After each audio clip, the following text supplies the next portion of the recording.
You've said the affirmations. You've held the vision in your mind's eye. And yet, if you are truly honest with yourself, it feels as though you are speaking into an empty room. What if the problem isn't your message? What if the problem is the language you're using? What if there existed a spiritual technology, an ancient 5-step ritual, designed not to ask but to align? A sacred method for becoming the very frequency you wish to receive. The universe is not ignoring you. It has never been deaf to your call. It is simply waiting for you to tune into the right channel. And that channel is not somewhere out there in the cosmos. It is deep within you. Stay with me, and together we will move beyond merely asking and learn how to embody the answer. For many on this path, a quiet exhaustion has set in, a kind of spiritual fatigue. You have followed the rules, visualized with all your might, and repeated phrases of power until they have lost their meaning. Yet the profound change you seek remains just beyond your grasp, leaving you to wonder, what am I doing wrong? The source of this struggle lies in the very foundation of our modern approach. We have been taught to treat the universe like a vast marketplace, and ourselves as customers with a list of demands. This turns our spiritual practice into a form of cosmic hustle. We plead, we bargain, we try to force our will upon reality. But this entire exchange is broadcast from a frequency of lack. It is a declaration that we are separate from that which we desire. The ancient traditions understood a deeper truth. They did not see communication with the cosmos as a transaction, but as a dance, a harmonization. The goal was never to simply acquire something, but to become someone. To become the person for whom that desired reality is a natural, effortless reflection. The objective was not to get, but to be. So this is not a journey to learn another trick. We are not here to find a more clever way to ask. We are here for a fundamental recalibration of our being. We will put down the megaphone we have used to shout our desires into the void, and we will learn the forgotten art of resonance. To do this, we turn to one of humanity's oldest and most potent spiritual technologies, the ritual. Forget any notion of empty superstition. A true ritual is a form of consciousness engineering. It is a sacred and deliberate sequence of actions designed to bypass the doubt of the conscious mind and unify your thoughts, your emotions, and your energy into a single coherent signal. It is how we create an inner state so powerful and so clear that the outer world has no choice but to mirror it. Our ritual begins not with an action, but with a cessation of action. The first step toward clear communication is to create a profound and intentional silence. Think of your mind as a sensitive radio receiver. For most of us, this receiver is constantly overwhelmed by noise. There is the endless static of the outside world, the notifications, the demands, the opinions. But even more disruptive is the storm of our inner world, the looping worries, the replayed conversations, the incessant monologue of the ego.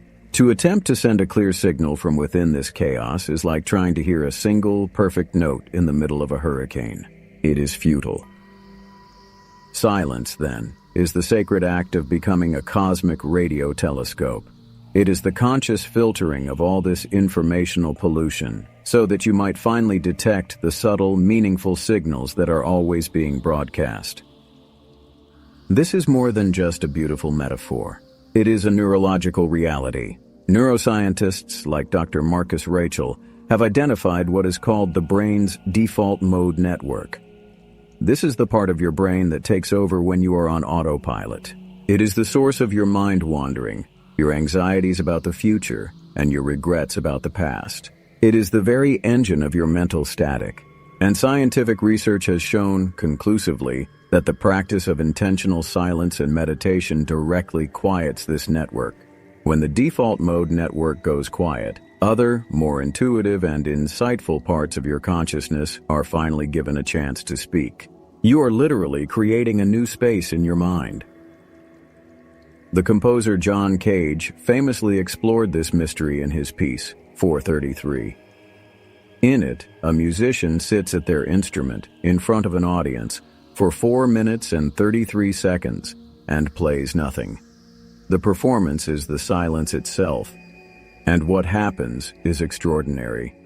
The music becomes the unintended sounds of the hall, the rustle of a program, a distant siren, the breathing of the person next to you.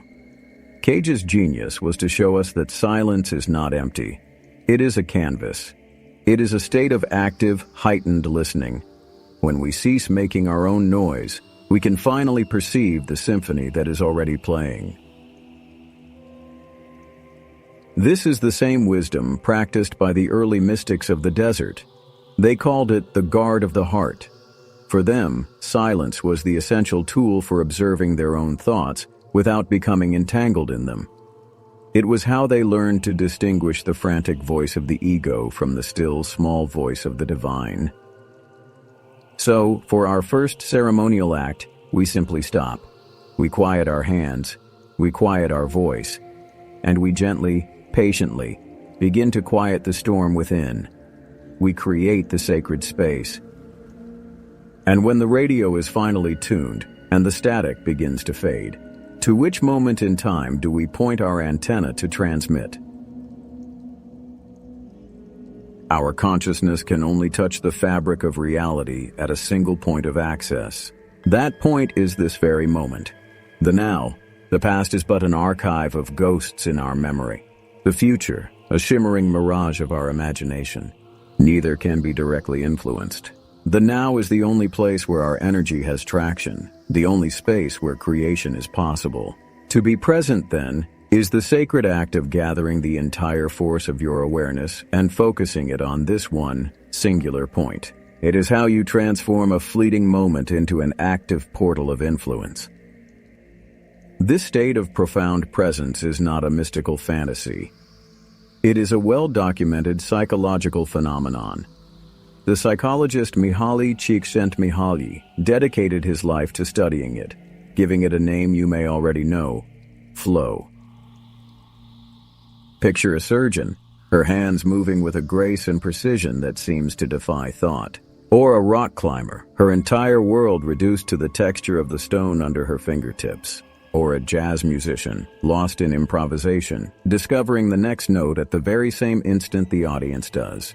In these moments of flow, something miraculous occurs. The inner critic falls silent. The sense of a separate self dissolves. Time itself seems to warp, stretching and compressing. This is not some superhuman state. This is the natural state of a consciousness fully, completely, and unapologetically anchored in the present moment. It is the peak of human experience, and it is accessible to all of us. The great Stoic philosophers would call this bringing the mind home. As they would remind us, all human misery arises from a mind that is not at home. Anxiety is a mind living in a future that does not exist. Regret is a mind chained to a past that cannot be changed. But peace, power, and wisdom, they taught, are found only in the inner citadel of the now, the one place that is truly under our command. Imagine for a moment that your awareness is a flashlight. For most of us, most of the time, the lens is set to its widest angle. Its light is diffused, spread thin, illuminating a vast area but with very little power or clarity. You see a little of the past, a little of the future, a little of your immediate surroundings, but everything is dim. Presence is the deliberate act of turning that lens. It is focusing all of that scattered light into a single, coherent, and potent beam of influence. Feel this now. Feel the weight of your body, the sensation of the air on your skin, the quiet rhythm of your own breathing. This is not a concept. This is the living, breathing reality of the portal of now. It is always here, waiting. And now that we have opened this portal, what is the message we intend to send through it, and what language must it speak to be understood? We arrive now at the heart of our ritual, and here we must be very clear. The universe is not a linguist. It is a physicist. It does not comprehend your words, your pleas, or your carefully crafted affirmations. It understands one thing and one thing only: vibration. The third step, expression, is therefore not a verbal act. It is an emotional one. It is the sacred and focused practice of generating, within your own body, the precise energetic signature of the reality you wish to experience. The core principle at play here is known in science as sympathetic resonance. You do not get what you ask for. You get what you are. To understand this, let us look to the groundbreaking work of the Swiss physician Hans Jenny and his field of study known as cymatics. Imagine a thin metal plate upon which is scattered a handful of ordinary sand, chaotic and formless. Now imagine a pure, clear musical tone is played, sending its vibration through the plate. What happens next is nothing short of miraculous. Instantly, the random grains of sand leap into motion, arranging themselves into a perfect, intricate, and stunningly beautiful geometric pattern, a mandala of matter created by pure frequency. When the tone stops, the pattern collapses. When it resumes, the pattern reemerges. Let this sink in. The vibration did not ask the sand to become beautiful. It did not hope it would become organized. The frequency itself was a blueprint of order that the sand had no choice but to conform to. Your feeling, your core emotional state, is that pure tone. It is the frequency that organizes the field of quantum potentiality that surrounds you. This is not happening at some distant metaphorical level. It is happening within your very biology. The HeartMath Institute has shown that our heart generates a powerful electromagnetic field that extends several feet out from the body in all directions. This field is not static. It ripples and fluctuates, and it carries information. Specifically, it carries the precise signature of your emotional state. When you are in a state of frustration or fear, the field is chaotic and incoherent. But when you are in a state of love, appreciation, or compassion, the field becomes beautifully coherent and orderly. You are, quite literally, transmitting your inner state to the world around you. The ancient alchemists understood this mystery. They spoke of the great work as solve et coagula, to dissolve and to coagulate. The first steps of our ritual, silence and presence, were the solve. They were the act of dissolving your attachment to your old, limited self and quieting the noise of the ego. Now expression is the coagula. It is the act of taking your focused energy and coagulating it, through feeling, into a new, coherent, and powerful state of being. So, for a moment, I invite you. What is the feeling of deep peace? Not the word, but the actual physical sensation. What is the feeling of unshakable confidence, of boundless creativity? This feeling is the prayer. It is the expression. It is the language the universe was built to understand. And once this beautiful, invisible form has been created by your feeling, how do we anchor it? How do we begin to draw it from the realm of the unseen into the world of the seen? How do we solidify this new pattern? We arrive now at a step that is perhaps the most misunderstood in all of spiritual practice. Acknowledgement, gratitude. We have been taught to treat this as a form of politeness, a thank you offered to the universe after our wishes have been granted. This is a profound misinterpretation of its power. True, ritualistic gratitude is not a passive response. It is an active, creative force. It is the engineering reverse of receiving. It is the deliberate, neurological act of retuning your brain to recognize, accept, and welcome the good that is flowing toward you. By feeling gratitude before the physical evidence appears, you are priming your entire being for its arrival. You are, in essence, training your mind to see the evidence of your success. This is not simply a spiritual concept, it is a verifiable scientific phenomenon. The pioneering researcher in this field, Dr. Robert Emmons, has demonstrated through numerous studies that the regular practice of gratitude literally changes your brain. It boosts the neurotransmitters of well-being, like dopamine and serotonin, but more importantly, it shifts your cognitive focus. It moves your attention away from what is missing in your life, the source of all lack and anxiety, and places it squarely upon what is already present and what is on its way. You begin to notice synchronicities you would have otherwise missed. You perceive opportunities where you once saw obstacles. You are not changing the world, you are changing the brain that perceives the world. This wisdom is ancient.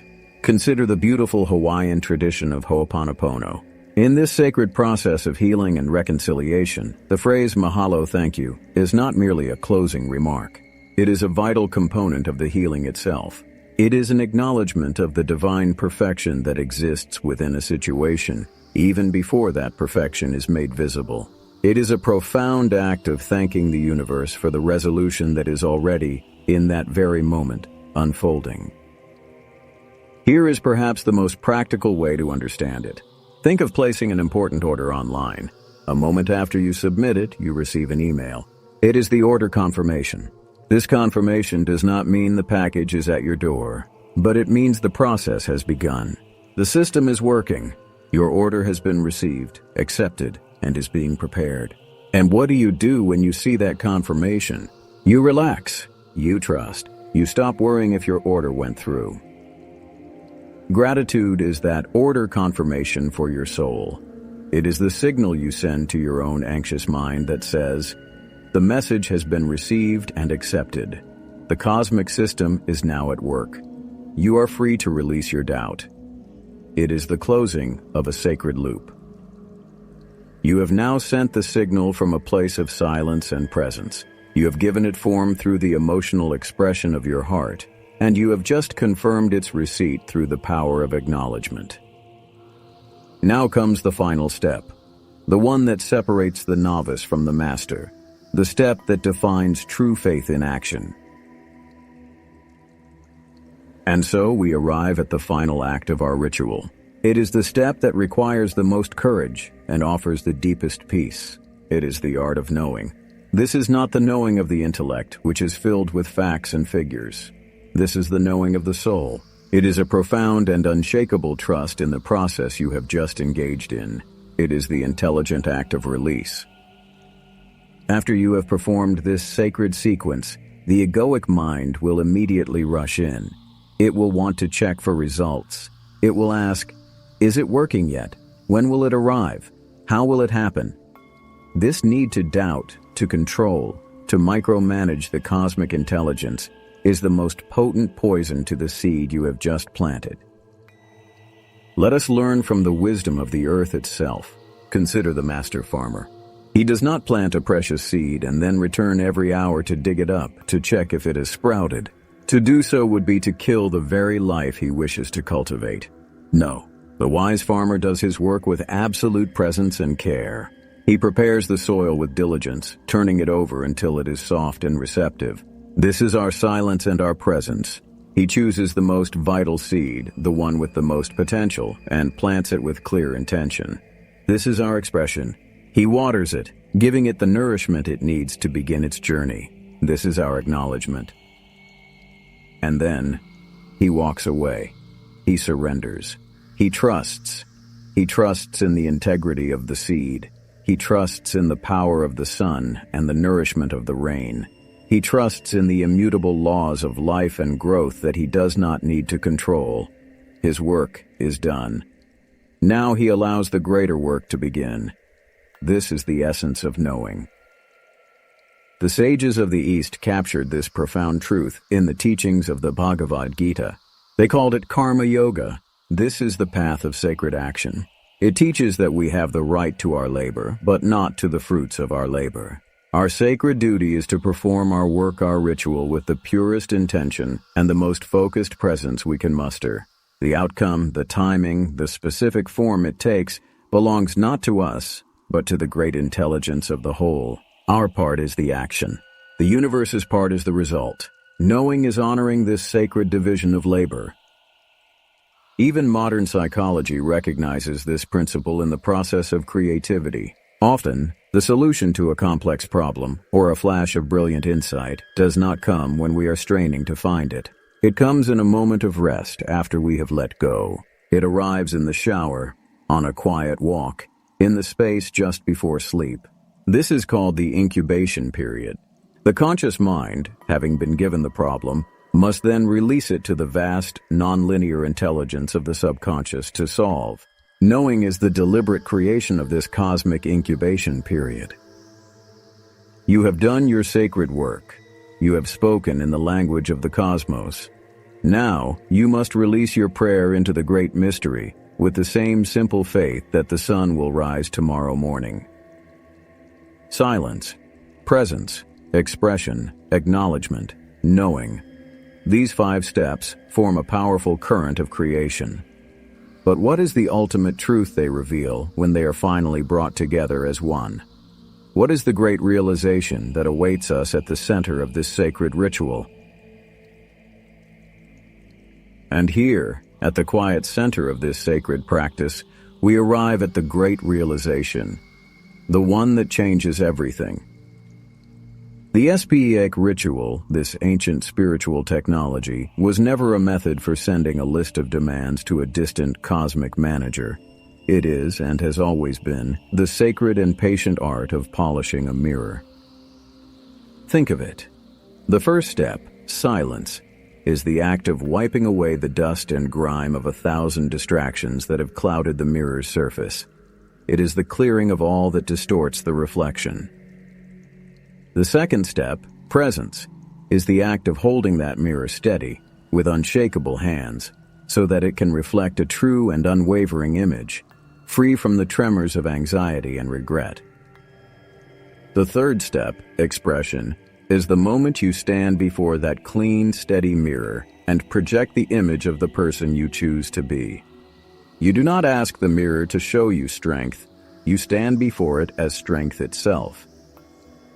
The fourth step, acknowledgement, is the quiet act of admiring that reflection.